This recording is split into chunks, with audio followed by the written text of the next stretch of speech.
Ah, não, mas o seu opressor só quer que você se ferre, que você sofra, que você tenha uma eternidade de danação só porque você não vai lá conversar com ele. Então, se ele te odeia, a culpa é sua. Aprenda a dialogar.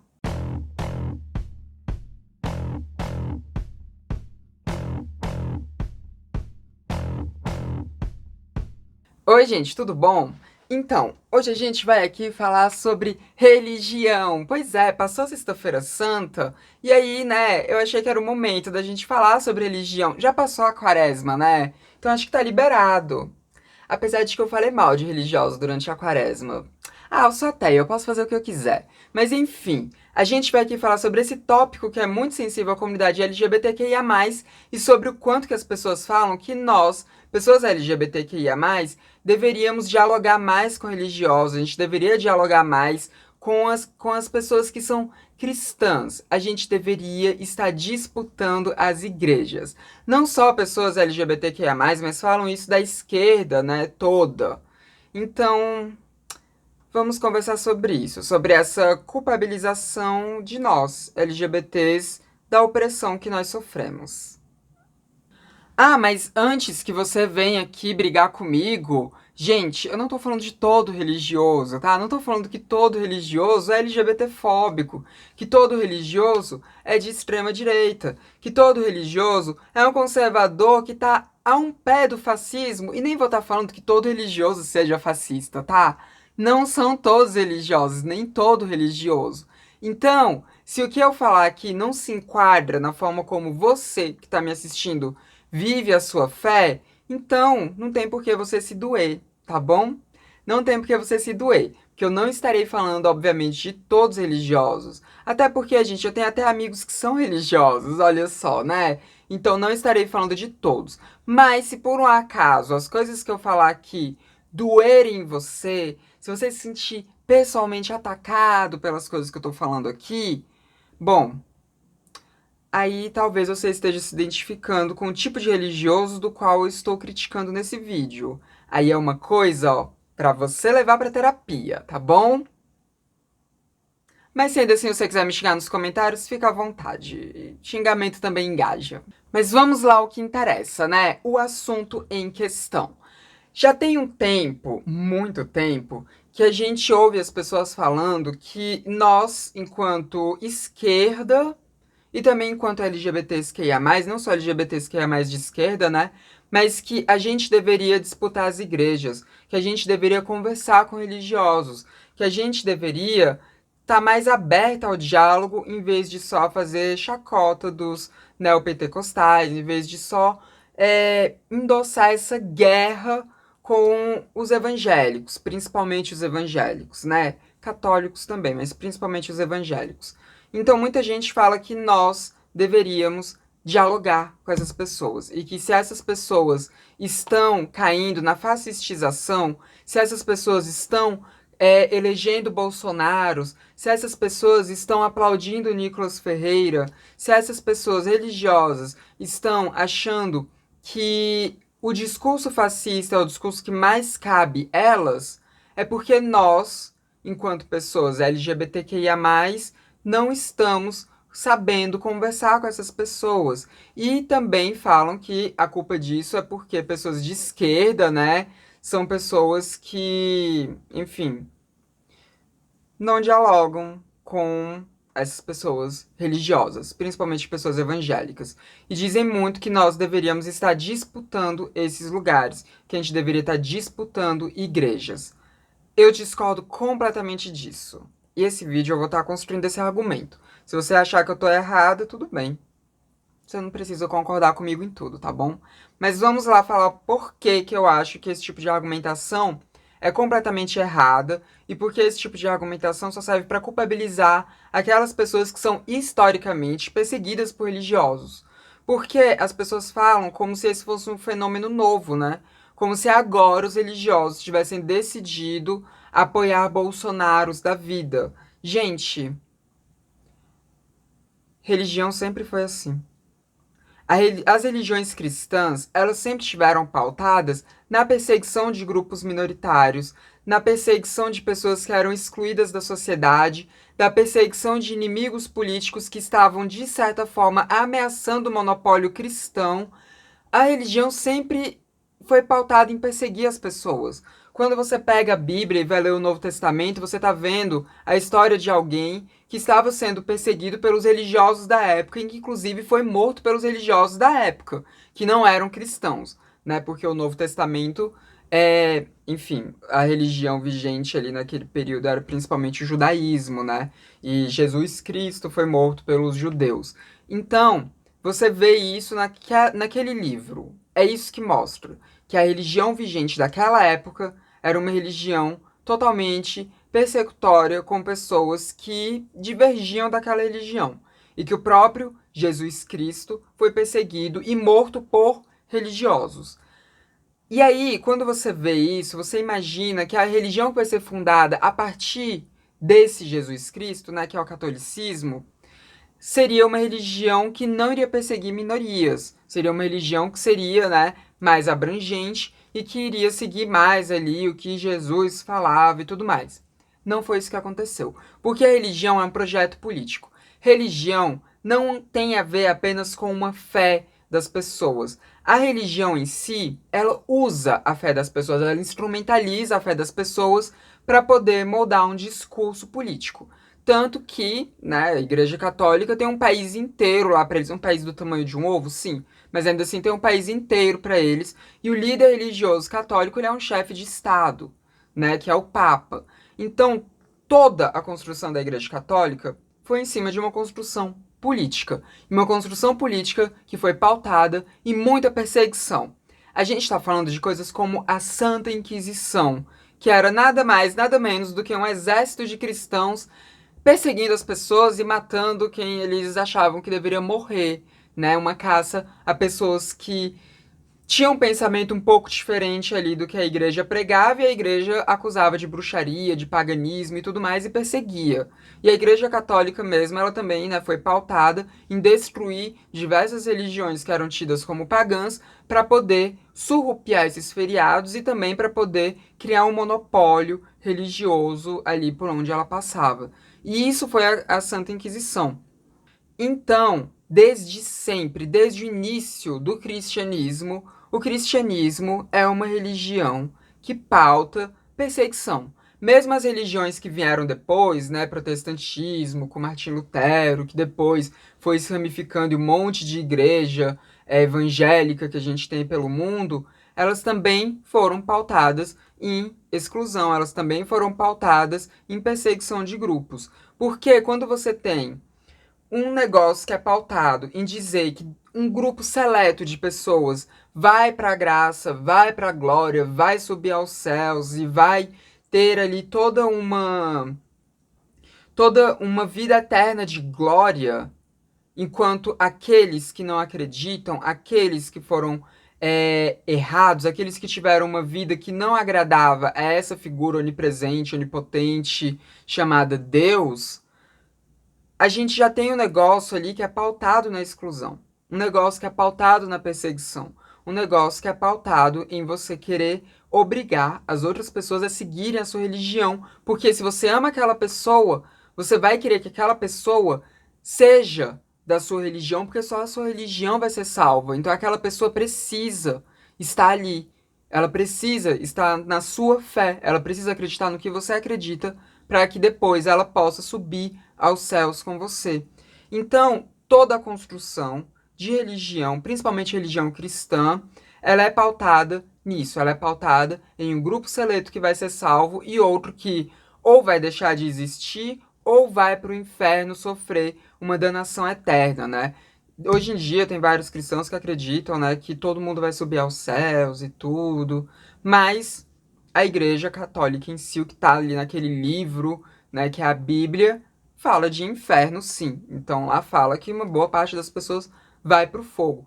Então, quando você tem o material base já pregando esse tipo de coisa, você tem um negócio que, obviamente, vai ser pautado em exclusão, em perseguição, em apontamento daquilo que está errado e em uma tentativa absurda de angariar almas, de angariar mais fiéis, de angariar mais pessoas para poderem ser salvas. Isso eu estou falando o princípio em si, mas quando você vai para a prática é ainda pior, porque a gente tem ainda pessoas que nem necessariamente acreditam nisso tudo, mas vêm nesse desespero para conseguir uma salvação, um ótimo jeito de conseguir uma renda, de enganar umas pessoas e conseguir uma renda. Então, isso acaba virando uma fonte de poder, porque se você tem aquela palavra de salvação, você tem o poder sobre todas aquelas pessoas que estão ali à sua disposição, prontas para serem angariadas. E as pessoas exploram a fé das outras em um nível absurdo, ao ponto de vender vassoura a preço totalmente, sabe, totalmente absurdo, totalmente superfaturado, prometendo que aquela vassoura vai ajudar a varrer o mal da sua casa. E as pessoas acreditam, elas caem nisso e elas compram a bendita vassoura. Bendita mesmo, né? Porque eles dizem que é benta essa vassoura e tudo mais. Então você tem todas essas coisas que convergem para um projeto de poder. E religião nada mais é do que isso, um projeto de poder. Cada religião vai ter o seu projeto de poder, e aqui a gente está falando principalmente da religião cristã. E quando a gente vê quais são os grupos que são escolhidos para serem os grupos perseguidos, porque você precisa ter inimigos em comum, você precisa juntar essas pessoas e garantir que elas são diferentes daqueles que vão para a danação. Então você precisa estabelecer qual é o tipo de pessoa que vai para a danação eterna. E quando se estabelece o tipo de pessoa que vai para a danação eterna, são as pessoas que ou são um grupo fácil de você imputar como um grupo que deva deixar de existir, né? Ou um grupo que vá contra os seus interesses políticos. E aí vem todos esses discursos anticomunistas dentro das igrejas, que não é uma coisa nova, é uma coisa assim. Gente, quando Karl Marx estava escrevendo o Manifesto do Partido Comunista, ele já pautava um pouco sobre religião, sabe? Porque desde aquela época já tinha uma crítica em cima do pensamento comunista. Então, desde o fundamento de comunismo, o comunismo, né, os comunistas são perseguidos por religiosos cristãos. Então, a gente tem o comunismo sendo visto como um inimigo da igreja e a gente tem LGBT sendo vistos como inimigos da igreja. Muitos outros também que são vistos como inimigos da igreja, tá? E aqui igreja tanto católica quanto evangélica são vistos como inimigos. Existem discursos anticomunistas e discursos anti-LGBTs dentro das duas igrejas. Isso é evidente. Então, toda a religião, desde a sua fundação, ela é pautada nisso. Ela é pautada em perseguição. E esses grupos foram eleitos como grupos a serem perseguidos pela igreja. Isso desde o começo do comunismo, desde que o pensamento comunista foi começando a ser construído, e LGBTs desde o início mesmo da Igreja Católica. Porque era uma coisa, né, que estava ali na Bíblia, em passagens antigas da Bíblia, né, de Velho Testamento ainda, e que foi algo que foi, enfim, caiu como uma luva, porque era algo que já estava na Bíblia, então era fácil de você conseguir ali fazer isso ser fomentado como pecado, né? Como uma atitude pecaminosa que vai te levar para o inferno. Então, a gente está falando de algo que não é de agora. Não é de agora que religião persegue a esquerda, que religião persegue LGBTs. Então, por que que é de agora que as pessoas falam que nós devemos aprender a dialogar com as religiões, com os religiosos, para que eles deixem de ser fascistizados, sendo que desde a fundamentação das religiões já tinha esses ideais fascistoides, mesmo que não existisse ainda, né, fascismo propriamente dito, já tinha todas essas ideologias que culminariam em um fascismo. Por que que agora falam que a gente tem culpa da perseguição que nós sofremos? Bom, vamos lá. Desde que aqui no Brasil, principalmente, eu vou falar aqui mais sobre Brasil, tá? Mas desde que aqui no Brasil a gente teve um aumento maior das religiões neopentecostais, que são religiões evangélicas, né? Que são religiões, enfim, são religiões cristãs altamente fundamentalistas, e a partir do momento que essas religiões foram crescendo mais e mais, e a gente chegou no ponto de a cada bairro, né, você ter várias igrejas, né, você ter uma igreja a cada rua, dependendo do lugar que você mora, tudo isso culminou nessa disseminação desse tipo de pensamento altamente persecutório com grupos minoritários, com grupos sociais de pensamento político à esquerda, sendo mais disseminada. E tudo isso culminou depois na vitória, né, de Bolsonaro em 2018. E desde que o Bolsonaro virou um candidato que fosse assim relevante, tô falando antes mesmo dele ser eleito, mas desde que ele se tornou um candidato relevante em 2018, a gente começou a ver as pessoas dizendo que a culpa era nossa porque a gente não sabia fazer trabalho de base dentro das igrejas. Gente, como é que a gente vai fazer trabalho de base dentro de uma instituição que ela foi pensada para pregar um tipo de pensamento que vai contra tudo que nós defendemos enquanto esquerda e tudo que nós somos enquanto pessoas LGBTQIA+. Como é que a gente vai disputar esses lugares? Como é que a gente vai adentrar dentro das igrejas? Adentrar dentro? Meu Deus do céu. Mas enfim, como é que a gente vai adentrar as igrejas para poder tomar esse tipo de pensamento, para disputar esse tipo de pensamento, para acabar com esse tipo de pensamento e fazer com que as pessoas que estejam ali dentro não sejam fasticizadas, sendo que desde a fundamentação dessas religiões, essas religiões têm um pé naquilo que depois veio a ser um fascismo.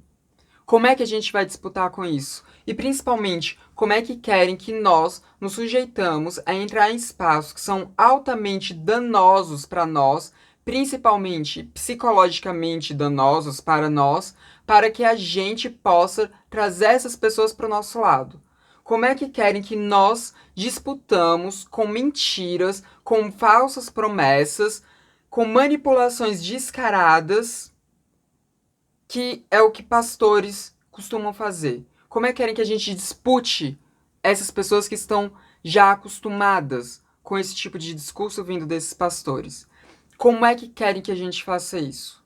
Como? Dizem que a gente tem que fazer isso o tempo inteiro, raramente dizem como, e geralmente pegam um ou outro exemplo de algum cristão que seja altamente a favor de LGBTQIA+, e altamente a favor de esquerda, religiosos que são de esquerda, para poder mostrar que é possível a gente estar dentro desses ambientes e trazer as pessoas para nós. Gente, vocês pegam um exemplo ou outro justamente porque só existe um exemplo ou outro. Gente, para cada um Júlio Lancelotti que existe, existem milhares de Padres Marcelo Rossi. Existem milhares de Silas Malafaia, milhares de Edir Macedo. Então, por isso que vocês conseguem pegar um ou outro exemplo de um Júlio Lancelotti, de um pastor Henrique Vieira, para poder falar que existem religiosos que estão do nosso lado. Existem. Existem líderes religiosos que estão do nosso lado. Mas eles são poucos.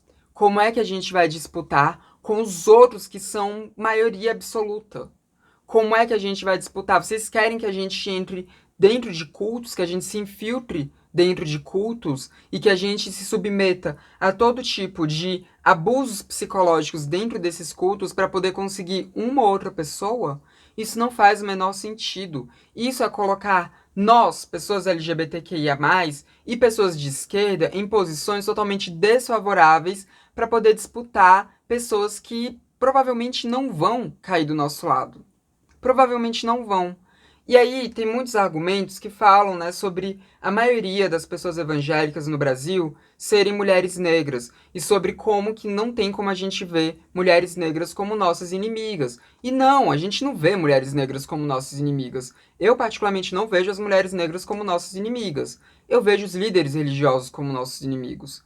Eu vejo os líderes religiosos que disseminam discursos LGBTfóbicos e discursos anti-esquerda como os nossos inimigos, como inimigos do progresso que nós queremos, do progresso à esquerda, do progresso pró-LGBT, do progresso pró-mulheres, pró-feminismo, do progresso antimachista, do progresso antirracista, do progresso anticapacitista que nós tanto almejamos. Eles são os nossos inimigos. E esses líderes religiosos, eles convencem as pessoas para que elas também se tornem nossos inimigos. Então, as mulheres negras são os nossos inimigos? Não.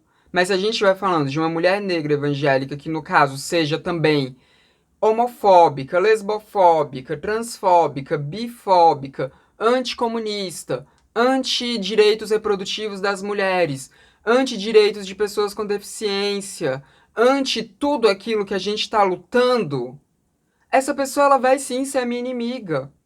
Vai ser minha inimiga. Eu tenho que aprender a dialogar com ela? Depende. Depende do grau que ela tá dentro disso. Depende do quanto que ela tá imersa nesse tipo de pensamento que é sim ainda muito hegemônico dentro das igrejas, principalmente das igrejas evangélicas. Se ela tá muito imersa nisso, como é que eu vou trazer a ela? E assim, não tem como eu estar disputando com o pastor. Não tem como eu estar disputando com alguém que está prometendo para essa mulher negra evangélica hipotética. Não tem como eu estar disputando com alguém que está prometendo para ela uma eternidade de glória, uma eternidade sem sofrimentos, uma eternidade de abundância de tudo aquilo que ela gosta, de tudo aquilo que ela ama, de tudo aquilo que vai trazer paz para ela. Como é que eu vou disputar com alguém que está prometendo isso para ela? Eu vou ter o quê? Que mentir para ela também? Eu vou ter que mentir para ela dizendo que se ela virar uma aliada da causa LGBTQIA+, quando ela morrer, ela vai para um paraíso? Eu vou ter que mentir para ela dizendo que se ela virar uma militante de esquerda, quando ela morrer, ela vai para um paraíso? Eu vou ter que inventar esse tipo de mentira para ela? Prometer algo totalmente ilógico que a gente não tem como prometer, porque não tem como saber se isso existe. Eu acredito que não exista, né? Não acredito em céu nem nada disso, eu sou ateia. Mas saber, ter certeza, a gente não tem certeza. Eu vou ter que prometer aquilo que a gente não sabe pra ela? Eu vou ter que fazer promessas vazias pra ela estar do meu lado? Porque eu não vou fazer isso. Eu não vou fazer isso. Eu não vou pegar inúmeras passagens bíblicas para poder distorcer de acordo com a minha visão para convencê-la. Eu não vou fazer uso das armas que eles fazem. Então é uma disputa totalmente desleal. A gente que é de esquerda, a gente não pode abrir margem para que para que a gente iluda as pessoas. A gente não faz isso. A gente oferece para elas um discurso de libertação da classe trabalhadora aqui nessa vida, que não é eterna. E a gente não promete que essa libertação da classe trabalhadora vai acontecer às mil e uma maravilhas. A gente não promete isso. A gente não pode prometer isso. Então, como é que eu vou disputar com o pastor que promete para ela que ela vai ser salva, que ela vai para uma eternidade de glória, mesmo que a vida dela atualmente esteja sendo uma merda? Porque é uma promessa ali do futuro. Como é que eu vou disputar, gente? Não tem disputa dentro das igrejas. A gente não vai conseguir nada tentando disputar os fiéis. O que a gente tem que fazer como trabalho de base foda, que é obrigação, principalmente dos líderes políticos que a gente tem, à esquerda, né, dos líderes políticos de esquerda que a gente tem, é usarem os seus cargos para poder levar uma vida melhor dentro das comunidades, para levar uma vida melhor para a periferia. E para dizer o que está fazendo, para se comunicar com as pessoas, para falar, olha só, esses postos de saúde melhorados que estão aparecendo aqui na sua cidade, foi a gente de esquerda que fez. Olha só, essa melhoria de educação aqui, ó, que está tendo na sua cidade, foi a gente de esquerda que fez. Essa maior disponibilidade de lazer na sua comunidade foi a gente de esquerda que fez. O saneamento básico que foi levado foi a gente de esquerda que fez. É isso que a gente tem que aprender a fazer. A entrar nesses locais onde tem muita igreja aparecendo o tempo inteiro para poder melhorar a vida das pessoas lá dentro e mostrar quem é que levou essa melhoria. Isso os líderes políticos têm que fazer e também os movimentos sociais, também os coletivos. Porque isso sim que é fazer trabalho de base. É você ir lá, melhorar a vida das pessoas naquele local, dizer que foi a sua ideologia política que melhorou a vida das pessoas naquele local, e assim você tem abertura para conversar com elas. Não é disputando religião, não é querendo amenizar o seu discurso, não é querendo amenizar suas pautas para poder convergir com pessoas religiosas, sabe? Para poder não ofender pessoas religiosas. Não é assim que você vai conseguir alguma coisa. Não. É você mantendo firme todas as suas posições políticas radicais, as suas posições radicalmente políticas à esquerda e melhorar a vida das pessoas e conversar com elas. E você não precisa fazer isso elogiando a igreja. Você não precisa fazer isso amenizando o tom para falar de igreja, para falar de pastor, para falar. Não precisa. Você pode, inclusive, criticar. Você deve criticar. Porque se a gente não critica, se a gente não critica as instituições religiosas, a gente deixa o monopólio da palavra com eles. Se a gente não mostra a hipocrisia deles, e se a gente não debocha também, porque o deboche é uma arma importante a ser usada, a gente deixa essas pessoas imersas naquele pensamento hegemônico de total fomentação de preconceitos. E aí a gente vai ter o quê? Mais clínicas de conversão sexual sendo abertas aí pelo país. A gente vai ter mais Carol Eller aí morrendo no nosso país por causa de clínicas desse tipo. A gente vai ter mais pessoas se destransicionando, como a gente teve aquela influencer lá recente, né? A gente vai ter esse tipo de coisa acontecendo mais fortemente, cada vez mais. Por quê? Porque a gente vai estar se... Sabe, a gente vai estar amenizando os nossos discursos, a gente não vai estar enfrentando o problema que as religiões têm trazido e a gente não vai estar melhorando a vida das pessoas enquanto políticos de esquerda, principalmente. Até porque esse tipo de religião cresce muito, principalmente dentro da periferia, porque são pessoas que estão sofrendo. As pessoas, quando elas estão sofrendo, elas vão se agarrar a qualquer coisa que ofereça uma libertação daquele sofrimento para elas. Não é à toa que os países que são os mais pobres, que estão mais subdesenvolvidos, são os países que são mais religiosos. É porque as pessoas estão sofrendo, elas precisam de alguma coisa para acalentar aquele sofrimento delas. Então, se você quiser que as pessoas elas parem de se fasticizar dentro dessas igrejas, você tem que melhorar a vida dessas pessoas. É assim que você faz. Não é amenizando o discurso, não é se blindando, sabe, de fazer determinadas críticas com medo de perder as próximas eleições que você vai conseguir. Porque com isso você não vai conseguir nada. O discurso vai continuar ali crescendo dentro das religiões. O que você conseguiu? Ah, eu não tô aqui falando mal de evangélico, então agora os evangélicos vão gostar de mim, vão me ver como um aliado? Não vão. Não vão te ver como aliado. E aí, se você começa a se desfazer de todas aquelas pautas que são caras a você enquanto uma pessoa de esquerda, para poder conseguir convencer evangélicos de que você é um aliado deles, você vai se desfazer de tantas pautas que você vai deixar de ser de esquerda. De repente, você vai realmente ser visto um como um aliado dos evangélicos, porque você já vai estar defendendo tudo que eles querem que você defenda, e você já vai estar contra tudo aquilo que você defendia. Tudo aquilo que você, enquanto esquerda, defendia, porque você vai ter deixado de ser de esquerda.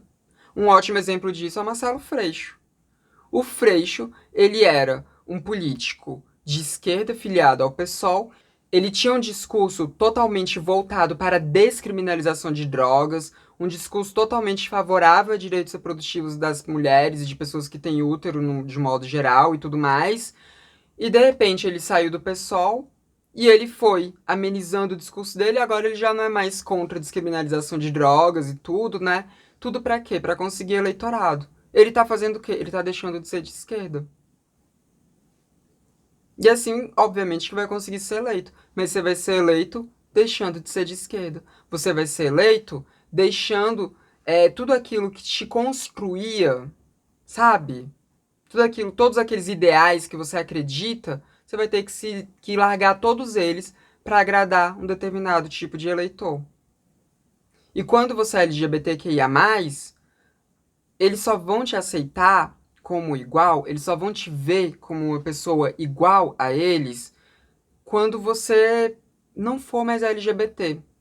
Quando você passar por uma terapia de conversão sexual. Quando você começar a abdicar de tudo aquilo que te deixa feliz, que te traz uma satisfação, tudo aquilo que te faz ser quem você é, para você se tornar aquilo que eles querem que você se torne. Só assim você vai conseguir ser visto de igual para igual com eles. E tá, você pode estar aí falando, mas tem igrejas inclusivas e tudo mais. Gente, inclusiva até onde? Porque, beleza, existem umas igrejas católicas e evangélicas que aceitam pessoas LGBTQIA+, em que inclusive fazem casamentos de pessoas que têm o mesmo gênero, né? Existem essas igrejas. Mas essas igrejas, elas pregam o quê? Elas pregam o quê no estilo de vida que você, enquanto LGBT, tem que ter para ser aceito?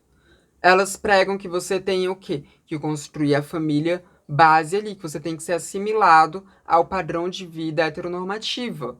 Elas pregam que você precisa se casar, ser uma pessoa monogâmica, ter filhos, né, procriar de alguma forma, ou adotar e tudo mais. Você precisa construir toda essa família basal deles, que você não pode ter uma vida minimamente promíscua, daquilo que eles consideram promiscuidade, e também eles são anti-direitos reprodutivos das mulheres e de pessoas demais que têm úteros. Então, assim, de que adianta uma igreja que ela aceita 2 homens ou 2 mulheres se casarem, mas que ela é contra o direito do aborto?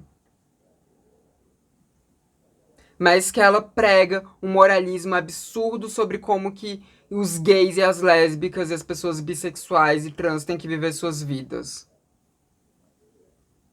De que adianta? De que adianta se todas as outras pautas à direita, todas as outras pautas que podem levar a uma fascistização estão ali? Você só tirou um grupo que é oprimido, e ainda assim você nem tirou tanto, porque ainda tem toda uma opressão ali de estilo de vida que eles põem em cima das pessoas LGBTQIA+, mas você tirou só uma camada de opressão. Mas ainda tem todas as outras opressões que estão ali fascisticizando esses grupos. E pode até ter uma ou outra dessas igrejas que seja totalmente, sabe, totalmente aberta a estilos de vidas dos mais variados possíveis, que não, sei lá, tem um discurso muito puritano, né, que não tenham uma coisa totalmente anti-promiscuidade nos seus discursos e tudo mais, que não seja contra o aborto enquanto direito civil, né, e tudo mais. Pode até existir uma igreja que seja assim. Pode ser que exista uma igreja que seja tão inclusiva com diversos grupos desse jeito. Quantas dessas igrejas tem por aí? É um número suficiente para você classificar como sendo um retrato desse tipo de religião? Ou será que as igrejas já até estão virando um outro tipo de religião? Que não a que eu estou usando aqui como crítica. São coisas a se pensar. São coisas a se pensar. Mas o ponto aqui é que se a gente for ficar amenizando os nossos discursos ou se moldando para que as pessoas religiosas parem de nos ver como inimigos, a gente vai se moldar tanto que a gente vai ser assimilado a eles e a gente vai deixar de ser de esquerda e a gente vai ter um estilo de vida que não condiz com quem nós somos enquanto LGBTs e talvez você até tenha que ter um estilo de vida tão heteronormativo que até ser uma pessoa hétero cisgênero você vai ter que ser ou pelo menos fingir que é. Vale a pena? Eu diria que não. Bom, eu falei tudo que eu tinha pra falar aqui sobre esse assunto, então é a sua vez de falar o que você tem pra falar sobre esse assunto. Comenta aí embaixo o que você achou desse vídeo, o que você acha dessa discussão. Comenta aí aonde que você acha que eu tô errada também, né? Enfim, comenta o que você quiser aí embaixo. Não se esqueça também de deixar o seu like, porque isso sinaliza pro YouTube que você gosta do meu conteúdo e que mais pessoas também podem gostar do meu conteúdo. E assim o YouTube ajuda a distribuir mais a palavra de transmissão por essa rede social. Também você pode copiar o link e sair distribuindo por aí, que ajuda mais ainda. E não se esqueça também de se inscrever nos canais, caso você não seja inscrito ainda. Esse foi mais um vídeo do Transmissão, o canal sem tema. A gente se vê na próxima. Até mais.